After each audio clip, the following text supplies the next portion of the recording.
Welcome you all. Today we are here with another idiomatic expression, and that is a house of cards.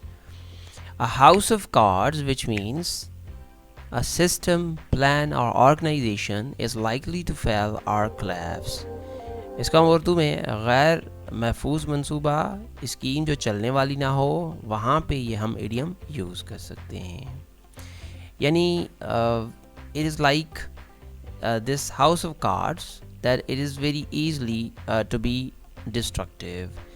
यानी ये ऐसे है जैसे हम ऐसा कोई मंसूबा बनाएं, ऐसा प्लान बनाएं जो कि इन कार्ड्स की तरह बहुत ही आसान हो गिरना, वहाँ पे ये हम इडियम यूज़ कर सकते हैं.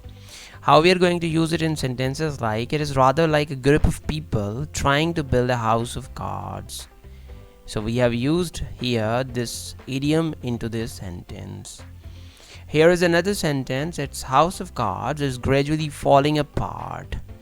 So this is how we are going to use this idiomatic expression into the sentences or situations. A house of cards.